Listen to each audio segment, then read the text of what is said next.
Thomas Edison, Richard Branson, John F. Kennedy, Mozart, Michael Jordan, Will Smith. That sounds like a list of highly successful titans in a variety of vocations. Why is it that we rarely hear that they have or had ADHD? And you know what we hear even less about? Serena Williams, Emma Watson, Mel Robbins, Whoopi Goldberg, Agatha Christie, Erin Brockovich, Cher. Yeah, the successful women navigating ADHD. And that's exactly why I started this podcast, ADHD for Smartass Women. I'm your host, Tracy Otsuka. I'm a lawyer, not a doctor, a lifelong student, now a coach. I'm also the creator of Your ADHD Brain is A-OK, a system that helps people like you figure out what they should do with their life. And we're here today to talk ADHD, your strengths, your symptoms, your workarounds, and how you proudly stand out instead of trying to fit in. I credit my ADHD for some of my greatest gifts. And you know what? I spy a happier life for you too.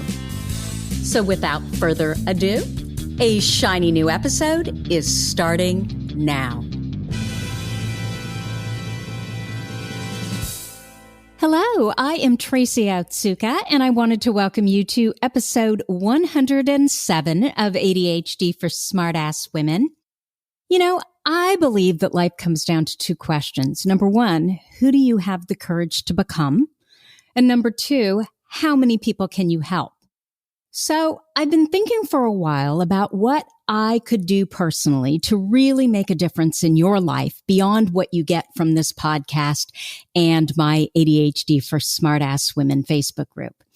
And I decided that if I can teach you how to fall in love with your ADHD brain, then my time on this earth is well spent. I know how debilitating shame is to the ADHD brain. So I really want to teach you how to shift your entire self-concept and learn how to be proud of exactly who you are. In that regard, I am going to be creating a 5-day workshop beginning on February 5th called How to Fall in Love with Your ADHD Brain. It's going to be free. I'll be doing 3 live workshop trainings around this topic. I'm going to answer questions. I'm developing some worksheets to help you create your own plan to accomplish this, because what totally works for me may not always work for you. You have to kind of test and tweak. And because I know the importance of community in reducing shame around ADHD, I am also going to open a private Facebook group for this workshop. So if this sounds like something you might be interested in, and you'd like to join the wait list for my free How to Fall in Love with Your ADHD Brain, you can sign up at tracyotsuka.com/I love my brain. That's all lowercase. I love my brain is one word. So let's get to the podcast. In this episode, I am going to introduce you to the delightful Lucy van den Heuvel. She'll tell me if I just massacred her name. Lucy sent me this lovely message that I'm going to share with you. And this is what she said. Hi, Tracy. I'm an 18-year-old high school dropout with ADHD, and I would love to be on your podcast. Specifically, I think it might be helpful for others to hear my story and see how those with ADHD can find solace in taking risks like I did, and how high risk taking, which neurotypical people so often discourage us from, can actually be less risky and more comfortable than the alternative for us ADHD folks. This was me talking now again. At 16, Lucy left high school not knowing how she was going to go forward with her education. She eventually found a college that accepted students as young as 16, and she applied. Now she is enrolled at Bard College at Simon's Rock in Massachusetts, where she will receive her Associates of Arts degree this May. Man, I'm stumbling over my words. Instead of a high school diploma. In college, she's studying sustainable agriculture as she would like to someday have her own farm. Lucy will also be co-managing the campus farm next semester, which is typically not an opportunity given to students. When she's not farming or studying, Lucy spends her time hiking, oil painting, rock climbing, and crocheting. Right now, she's on break from school and at home with her mom in southern New Jersey, which is where she grew up. Lucy tells me that during her time spent growing up in New Jersey, she felt incapable and weird because she made different decisions than the people around her. But after being diagnosed with ADHD just last year, she's finally starting to love herself, quirks and all, and especially her ADHD symptoms. Now she looks at the decision to leave high school without graduating as one of the best she's ever made. Lucy, welcome. Thank you. Thank you so much for chatting with me. Absolutely. So did I get all of that right? Yeah, absolutely. Perfect. So before we talk about your school, can we talk about your ADHD first? Yeah, of course. No, I love talking about my ADHD. Oh, good. So tell me, what were the circumstances around your diagnoses? Now, I know that you were diagnosed last year, so it wasn't like you were diagnosed as a child. So tell us what happened. Yeah. So it's been a long road, as you could imagine. I remember having symptoms ever since I was, a little girl, ever since I could remember. Tell us what those symptoms look like. Right. So, I had so much of it. A lot of the classic ones, a lot of the classic girl ADHD. I was hyperactive, had trouble paying attention, and I had trouble paying attention to instructions and I had trouble absorbing instructions. And then I had those sensory issues. So I remember I was so particular about what clothes I bought because of the fabric. Tags, things like that. Yeah. But there was a lot of complications.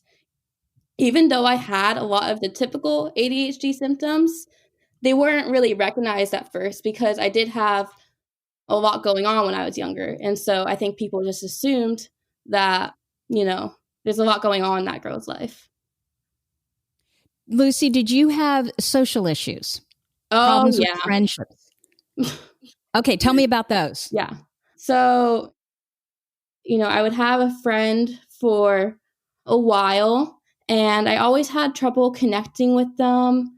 And, being impulsive, sometimes I would say things, and I was very blunt. I've always been very blunt. I still am very honest. And, sometimes people don't want to hear the truth is what I learned. I think most of the time they don't want to hear the truth, Lucy. Yeah. And I, especially with adults when I was younger, I always told them what I thought was the truth. And I told it right to their face. Would that include teachers? Oh, yeah. I was in the principal's office a lot in pre-K. Spent a lot of In time pre-K? there. Yeah. Like, what would you do? They paid a lot of attention to me. Maybe I liked it. But I would, not stay in my seat. I would interrupt other people. I loved story time. I loved, those times that we would go in a circle and we would bring something to share, those sharing circles. Yeah. I love bringing in things to show people. And so when we had those days, I would just take up all the time. And my teacher would say, we have to move on now. And I would, say, no. I don't want to move on. And at the time, so I should say when I was 4 years old, my father actually passed of cancer. Oh, I'm so sorry. And so that was hard. And I think that my teachers at the time, they knew, they have all your family history. Mm-hmm. And so I think they, and somehow the students knew too. So socially, and then also with the teachers, that just kind of separated me. Yeah. And I wonder too if they use that as a reason for the way you behaved Oh, rather than, 100%. yeah. 100%.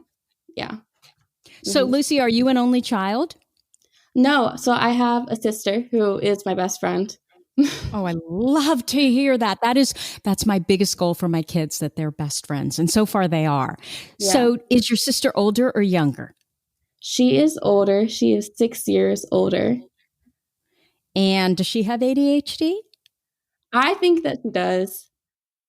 It's hard for both of us because we both tend to really bottle up our emotions. And Mm-hmm.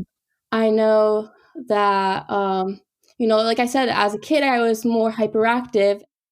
Then kind of growing up, I think people just thought also that it was a trauma, from having my dad pass away, because I really learned to, repress a lot of the urges that like would get adults upset with me.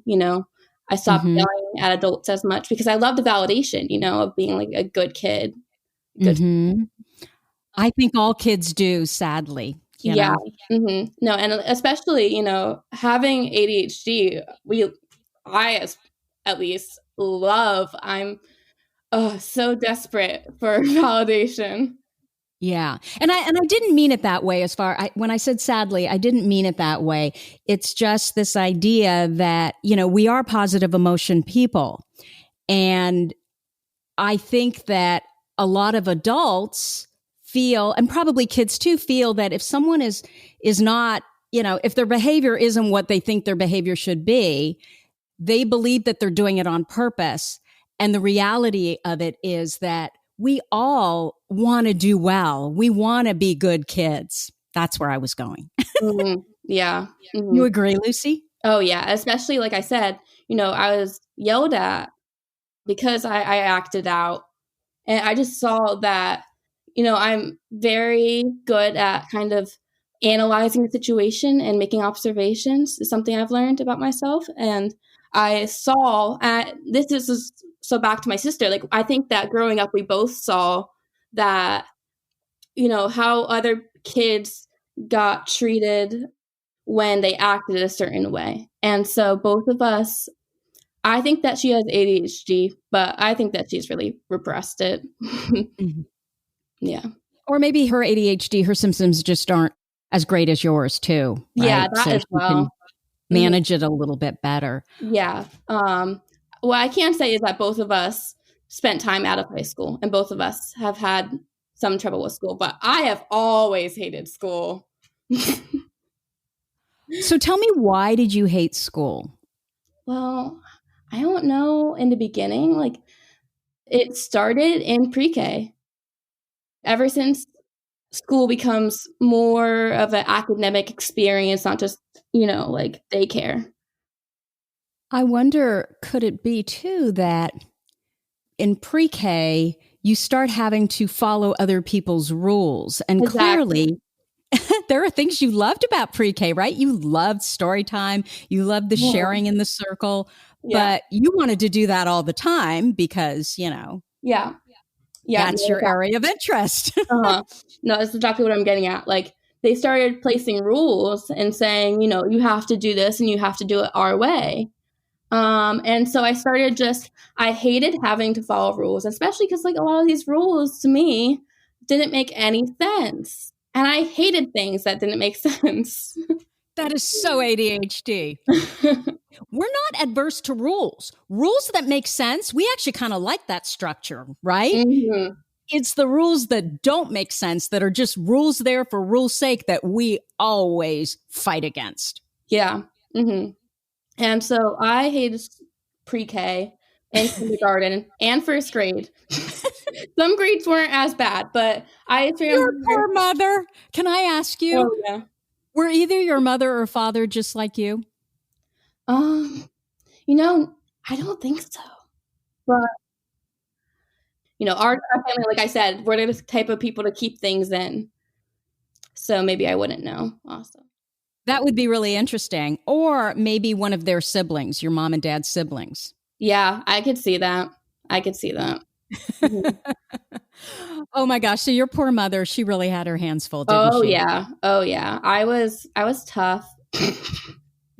um and I would cry like so many days before I went to school.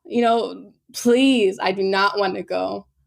Please do not make me go to school today. And this was another thing that didn't make sense to me was my mom always replied, you just have to go. And it didn't make sense to me. She just said, it's just something that you don't have to like, but you have to do. And, in my mind, all I had to do was eat, breathe, sleep, And you know, play. yeah, play.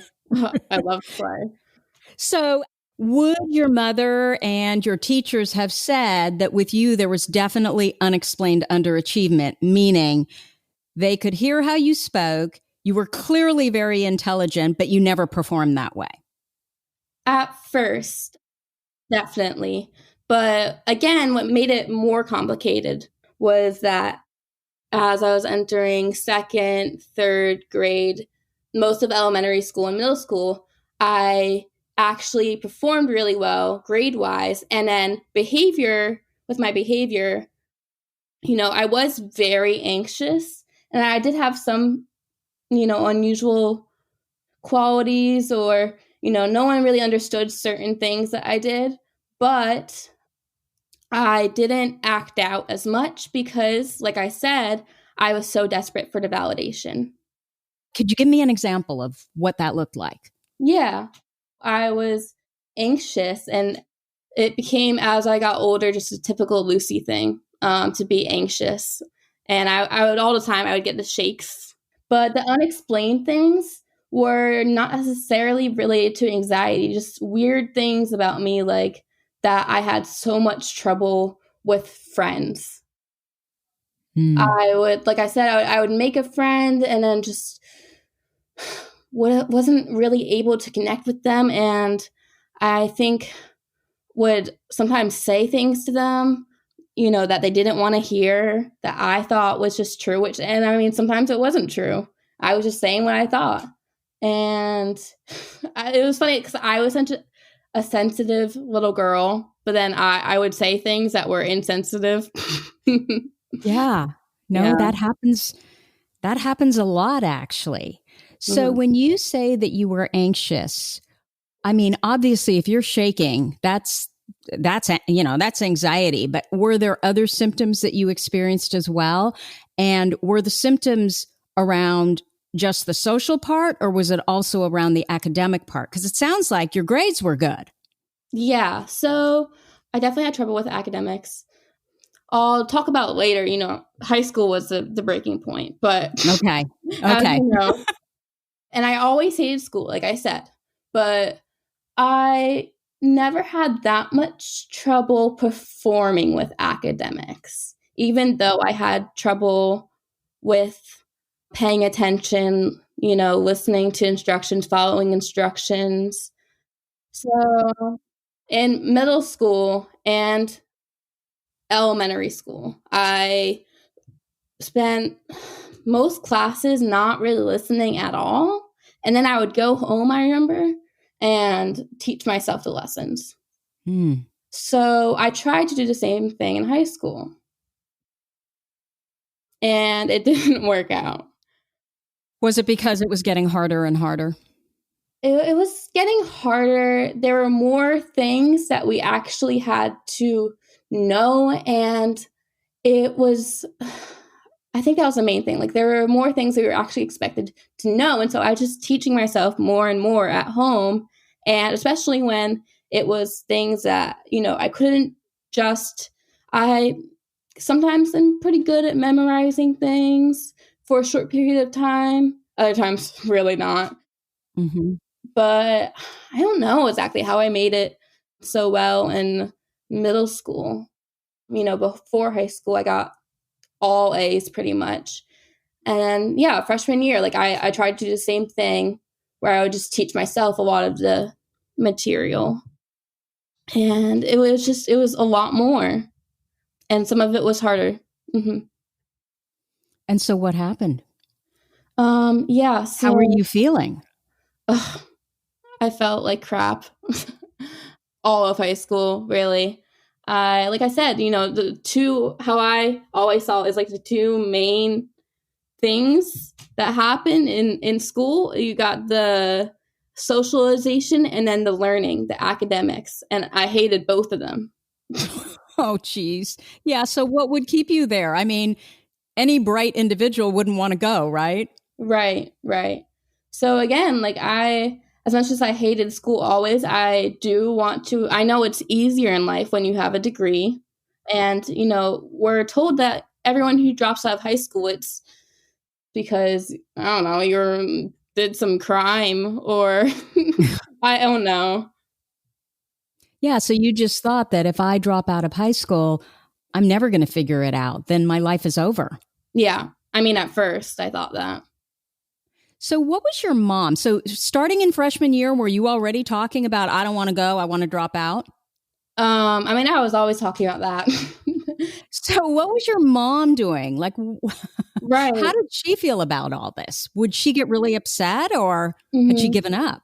Well, she was part of the force, I think, that was telling me because like I said in my community, like I live in a very conservative town Mm-hmm. and I think everyone is very traditional and there's a very traditional educational path that so many people follow and I think that a lot of us are expected to follow. Mm-hmm. And that was very much enforced at my school. And I think that my family 100% gave into it. Mm-hmm. But I kept telling my mom, I don't want to do it. You say that I have to, but I see loopholes. And I think she gave up eventually. Mm-hmm. Mhm. Because I became really depressed in high school.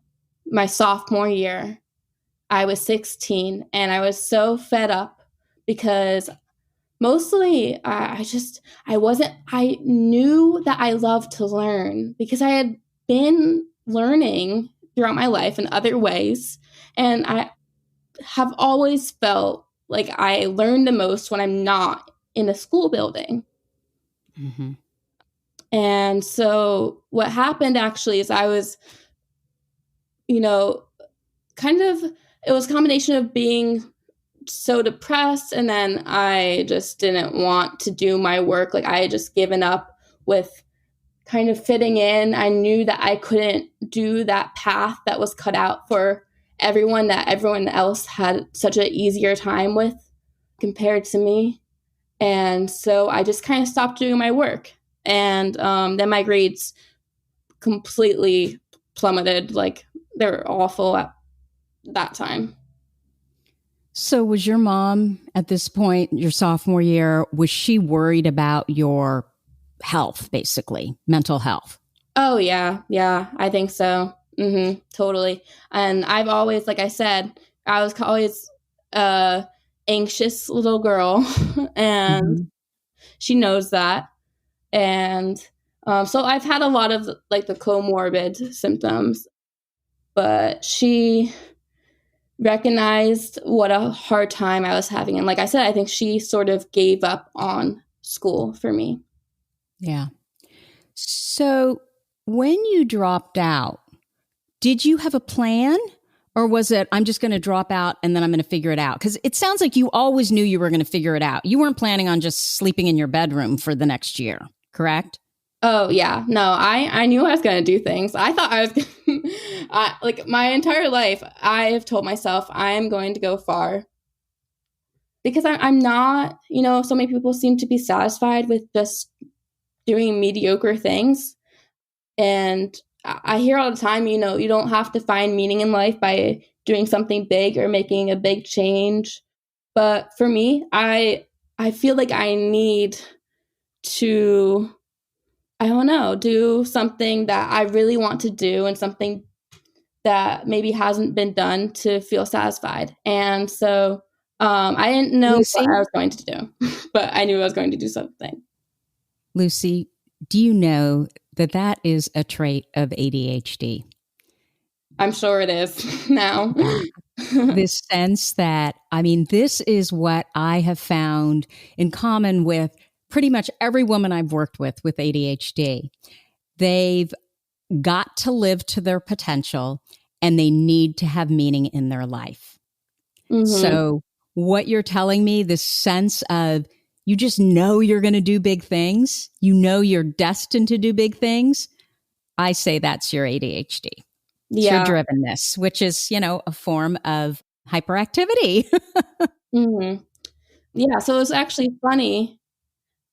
At that time, my mom kind of gave up, but she was so hooked on to that kind of, no one else believed me that I was going to that, and that made it stronger too, that like everyone was like, what are you doing? That made my urge to do something big and show it to the world and to prove yourself, Lucy. Yeah.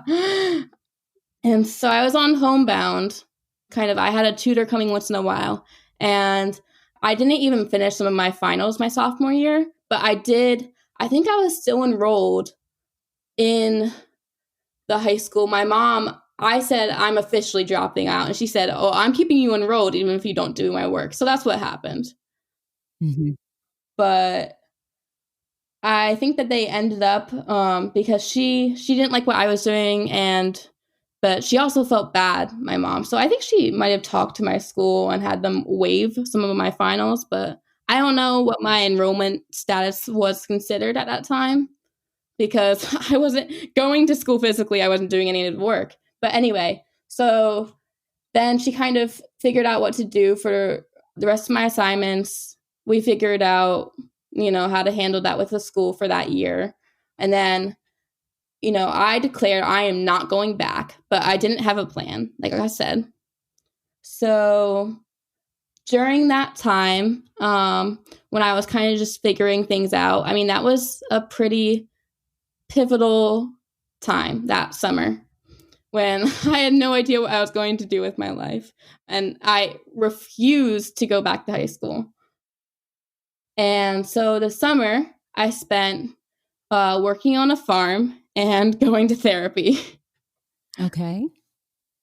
And like I said, that was a really pivotal time. And how was it, like, what made you decide to work on a farm? It was a little bit impulsive, just, it sounded nice. And I love to be outside. I love to work in the garden.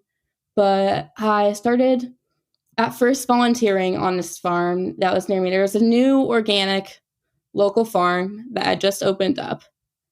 And I went to volunteer there. And I just kind of became in love with the place. And I loved the animals. I loved doing things all the time, of course. So you're really busy, right? Physically busy. I was like their craziest volunteer. And people would come up to me and ask, like, do you work here? Because I was just there all the time. And my mom wanted me to find a job, but I spent all my time volunteering there. So I didn't really put effort into finding a job. But I thought, I kind of had in the back of my head, maybe if I stay here long enough to volunteer, they'll want to hire me. But I also told myself, that's unrealistic, because they need like professionals, people with experience to work here. But yeah, no, the owner came up to me one day and said, do you want to have employment here? Yeah. It makes sense. You loved it and you were really good at it because you loved it. Yeah. I was ecstatic that she offered that. And then I was, there. I was always there. I mean, 7 a.m. to like 4 p.m. And I loved all of it. And it was so good to be validated. And I loved doing so much. And I felt like I had purpose. And I loved the physical activity, just all of it. It makes perfect sense. So how did that then lead to this, I'm going to go back to school, which must have been scary for you because you hate school, you think? Mm-hmm.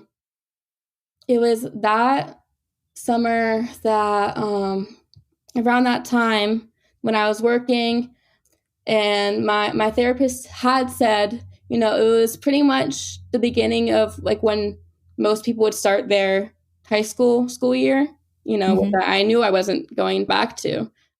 And of course, this conversation came up in therapy. I think my therapist tried to be a little bit gentle around the subject. What do you think you're going to do for your educational career? Mm-hmm. Do you have any plans for that? Where do you think you're going? And I like laughed so hard. I was like, yeah, I have no idea. And I had been researching. I said that. And after that conversation, because I just kind of forgot about school, with working on the farm and working on myself, because I did feel so, after leaving high school, like I felt so dumb and incapable of learning, even though part of the reason I left was because I knew I loved to learn. Mm-hmm. So you were confused. You knew you loved to learn, but you felt like you weren't capable of learning in a school, which is where most people learn. Mm-hmm. Absolutely. So I fell into a hole of like alternative. There was some article I read that was like alternative schools in the US for the alternative learner. I was like, this looks good. Then I saw, and then I remembered, I knew the name of the school, Bard College at Simon's Rock, because my sister went to Bard College. So I was like, oh, that seems interesting. And I read the little blurb about it in an article, and it said this school is unique because it accepts students as young as 16. So then I was looking into the school, and I did see that the application date was like way past, it's a college. So they would want your applications in by, I think it was February. But I called and they said that I could apply, and things happened really fast, and I ended up being enrolled. Oh my God. And isn't that how it happens? Yeah. So were you really excited about this opportunity, or were you apprehensive? I was excited mostly. Why?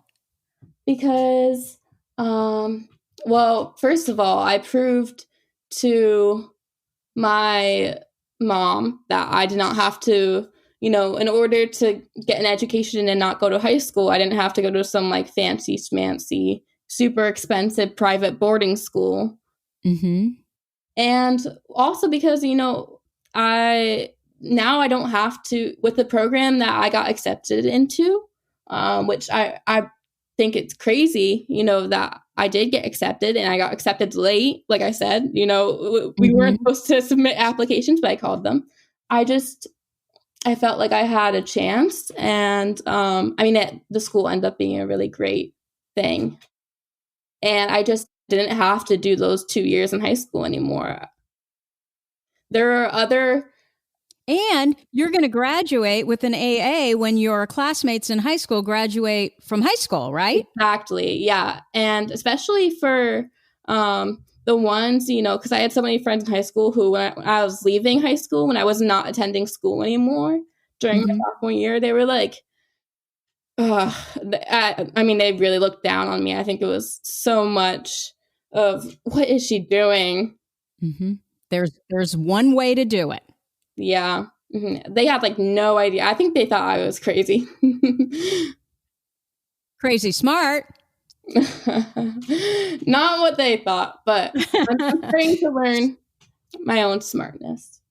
So let me ask you this. When you started at Bard, did you know right away, I'm going to be successful here? Yeah. Can you explain to me why you knew that, or how you knew that? Mm-hmm. Yeah. So I think that I'm a very excitable person, and it was a very exciting experience. I felt like, I am finally able to be my own person, have autonomy in my career path, my educational career path. And I was able to, I had to meet some requirements, but really focus on what I wanted to study. So, more specifically, the school, I could choose my classes and really choose them. And so, for just our one math requirement, we would have a bunch of different classes available. And I actually ended up taking statistics. But even with the classes that I was able to take a lot of classes on weird specific things that I was interested in, because that's how I'm finding that's how a lot of small liberal arts schools are. Mm-hmm. They'll offer, these kind of oddly specific, unusual classes. I love those classes. Yeah, because it's all about interest, right? And they Mm-hmm. realize that if we can get a student where they're interested, we can teach them anything through that. Yeah. Mm-hmm. And then, with the classes, like I said, there were some that were still hard, but something I discovered when I did get diagnosed with ADHD, which was a year after this, but I also discovered that my school had a really great accessibility, or I have had a great experience with the accessibility program there. And what is that specifically? Yeah, so what I was able to do is work with the director and kind of describe my symptoms to her. I said that because, oh my gosh, there was so much, as you can imagine, there's so much reading that we had to do. And I cannot read, not at all, if I'm not interested in something. Mm-hmm. I mean, it's remarkable how bad I am at reading if it's not interesting. And so there's a lot of that. And so actually what she did, the director of the accessibility program, she hooked me up with this coach that specialized in ADHD. It was like an academic tutor and coach. Mm-hmm. And so she has been, I love her. She has been such a savior this past year. And she will kind of guide me through material that is really hard to read. And, like I said, I just can't read some material. So we kind of just she really helps me get to the main point. And with writing, I know. So can I stop you for a second? Yeah. So when you're talking about reading, which is what you struggle with so much, will she literally physically sit down with you and work through the reading? Well, a lot of things are virtual, so she would be online. Okay. And we would look at it together. Yes. Got it. Mm-hmm. So kind of like a body double. There's someone there to keep you focused on this work that you're not really interested in reading. Yeah. Mm-hmm. And she would say sometimes, Lucy, I'm going to trust you now. I'm going to sign off, and I do not want you to leave your seat. And did you do it? Most of the time, yes. Okay. If she didn't think I could do it, then she wouldn't sign off at that time. So explain to me, for someone who doesn't like to be told what to do, what was the difference with this ADHD coach that's, helping you with your academics? Why would you listen to what she tells you to do? Mm-hmm. Well, I mean, I think first of all, I loved her. Well, she also, I should mention, she has ADHD. Yeah. Yeah. So, I mean, she got it, Mm-hmm. And you knew she got it. Yeah. Yeah. So is it that there's just a lot of trust there and she has your best interest at heart always? Yes. And she was able to recognize right away that I had a lot of potential. Mm. and that, she was able to recognize without me saying that I struggle with something. She was able to recognize in just my behavior and what I was saying to her, that I can see that you struggle with this. So she knew what she was doing, and you knew she knew what she was doing. Exactly. Mm-hmm. Yeah, I think one of the other things that is very common with our brains is this sense of excellence. And we don't like to be told what to do at all. But if there's someone that's really excellent at something, then we will shut up and listen. Yeah. And she got me. She just understood me. So right. Which is why I think she was so good at what she did, right? Oh, yeah. Mm-hmm. Mm-hmm. So can I also ask you, are the students at Bard more like you? Oh, yeah, absolutely. And there's a lot of students who use the accessibility resources on campus. So whereas in high school, you struggled with, social relationships. Mm-hmm. Have you figured that out at Bard?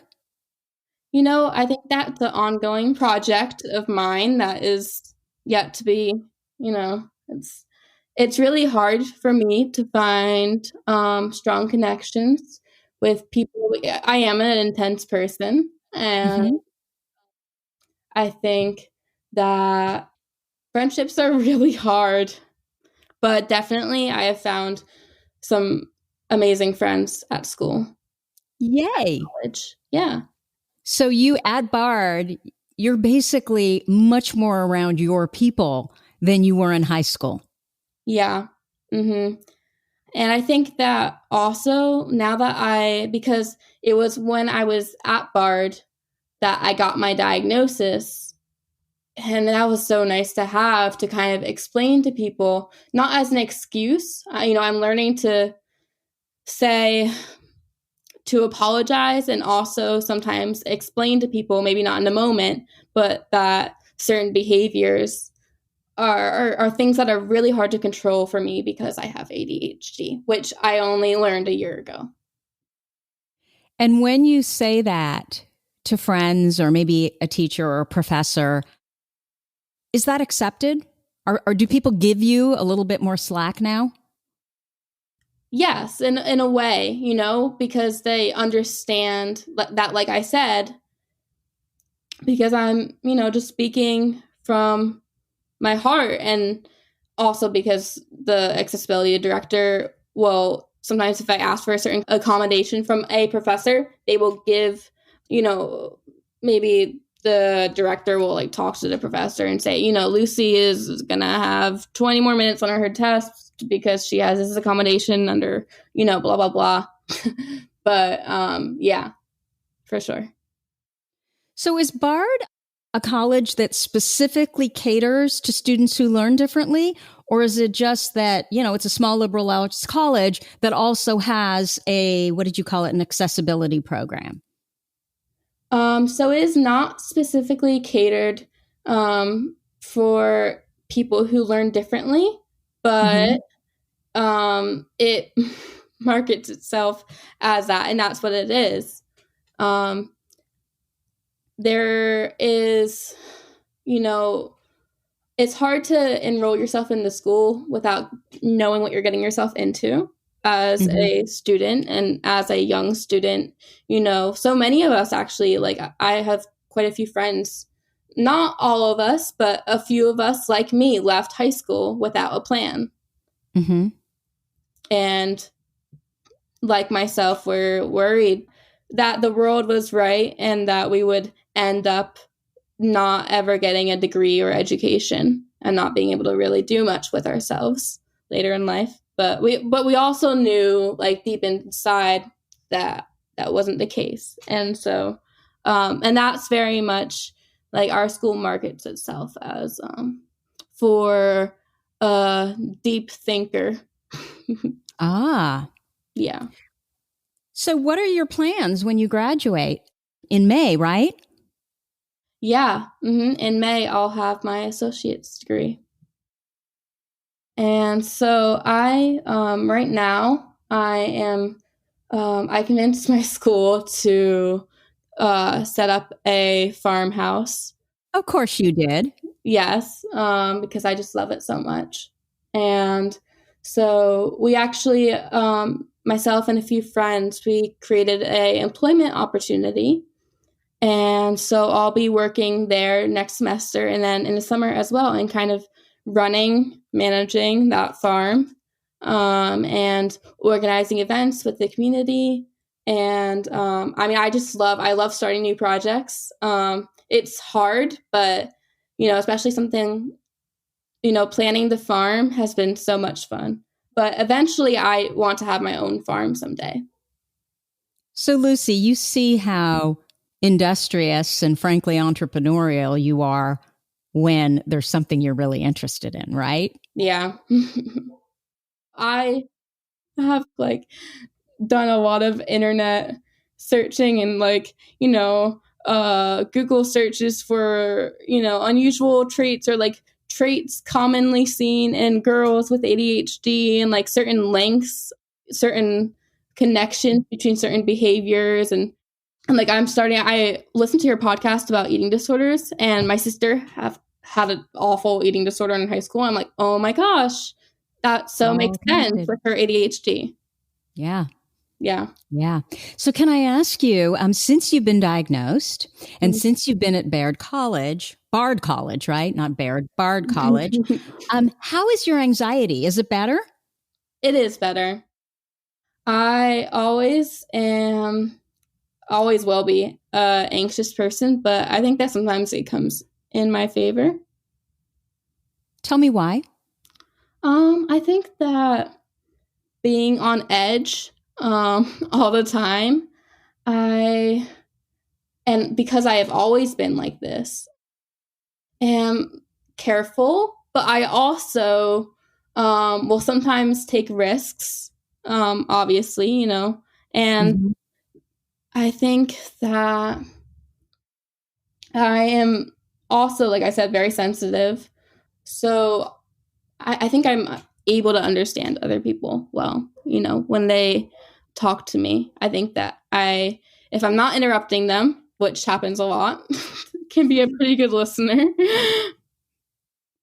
I think what you've pointed out, Lucy, is that, even take anxiety, which a lot of people would say, oh my gosh, that's all negative.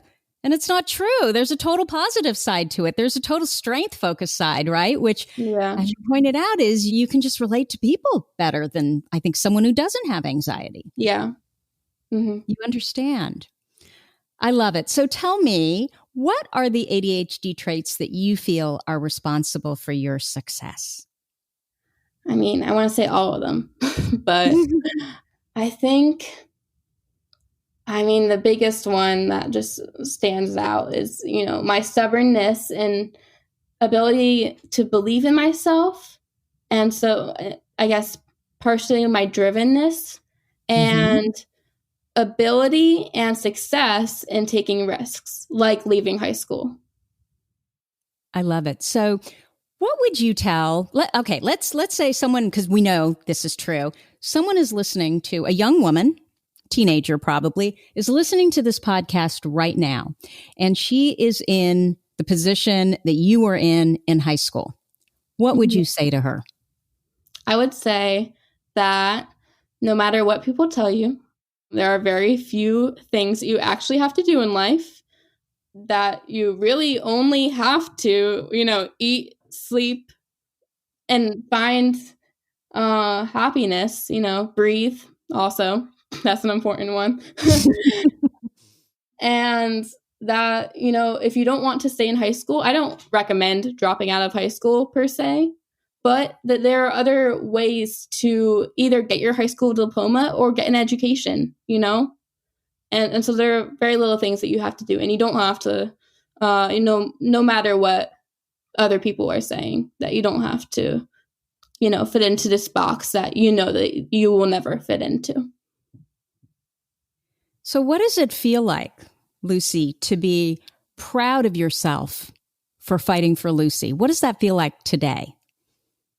Oh, it feels amazing. It's a new feeling, but I feel weird But I love being weird now because, as I've said, I've been finding that I can relate to so many people who have, not even everyone who has ADHD, but, that people who don't have ADHD but also don't fit in can relate to me, and I can be a good listener. Yeah. Wonderful. So, Lucy, where can people find you if they want to know more about you? Well, I am on Facebook. And do you mind giving us your handle on Facebook? Yeah. Well, if you just look up my name, Lucy, and then VandenHeuvel. That's my last name, Heuvel. It's a long one, I know. So I did mispronounce it. I think I said Heuvel. Heuvel? Yeah, no, that'd be Heuvel. It's hard, Heuvel. I know. Oh, it's not that hard. Okay, so I'm going to find it and I will have it in the show notes. I'm certain that there's going to be some young woman who's listening to your story and perhaps may want to ask you some questions. So I'm hoping that she can reach out to you on Facebook at Lucy Heuvel, right? Yep, Heuvel. Okay. Lucy, thank you so much for spending time with us here today. I really appreciate it. Yeah, of course. Okay, so that's what I have for you for this week. If you liked this episode with Lucy, please let us know by leaving a review. Our goal is to change the conversation around ADHD, helping as many women as we possibly can learn how their ADHD brains work, so that they too may discover their amazing strengths. And your reviews really do help in that regard. If you have a comment, a guest you'd like me to interview, or a topic idea for this podcast, you can go to my website at tracyotsuka.com and leave me a message. Or even better, reach out to me by Facebook direct messenger. And if you're interested in joining our waitlist for my How to Fall in Love with Your ADHD Brain workshop, you can sign up at tracyotsuka.com/I love my brain. Thank you so much for listening, and I'll see you here next week. You've been listening to the ADHD for Smartass Women podcast. I'm your host, Tracy Otsuka, and we're available on iTunes, Stitcher, Spotify, and Google Podcasts. Not coincidentally, ADHD for Smartass Women, it's also the name of our free Facebook group. We're a totally smartass community of successful, ambitious women who share our ADHD wins, questions, and workarounds. Join us at tracyotsuka.com, where you can also find more information on our Your ADHD Brain is A-OK system. I spy a happier life for us, and I'll see you again next week.